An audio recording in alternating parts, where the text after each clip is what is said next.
আমরা সবাই Facebook monetization চাই, কিন্তু দেখা যায় যে আমরা মনিটাইজেশন পাই না।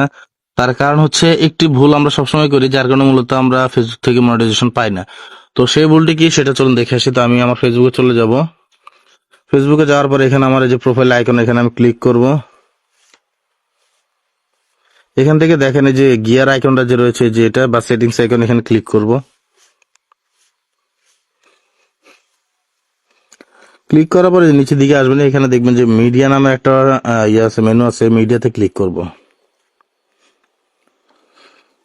মিডিয়াতে ক্লিক করার পরে এই যে দেখেন এখানে আমরা যে ভুলটা সবসময় করি, যে ফেসবুকে প্রথম রুলস হচ্ছে যে কখনো নিজে নিজের ভিডিও দেখতে পারবো না। তো আমরা কি করি, যখন আমরা আমাদের নিজেদের ভিডিও ভিউ করি তখন কিন্তু সেই ভিডিওটা অটো প্লে হয়ে যায়, যার কারণে কিন্তু আমরা মনিটাইজেশনটা পাই না। এবং ফেসবুক তখন তাদের পার্টনার মনিটাইজেশন যে পলিসি রয়েছে সেটা কিন্তু ঠিক আছে আমাদেরকে দেখায়, এরর দেখায় যে এটা তুমি পার্টনার মনিটাইজেশন এই রুলসটা ব্রেক করেছে, যার কারণে তারা আমাদেরকে কিন্তু কিন্তু ওই ইস্যুটা দেখায়।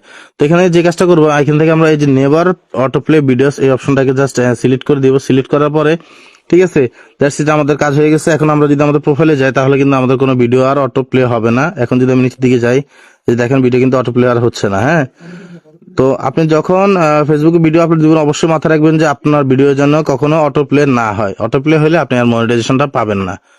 সো ভিডিওটি ভালো লাগলে অবশ্যই আমাকে ফলো দিয়ে রাখবেন।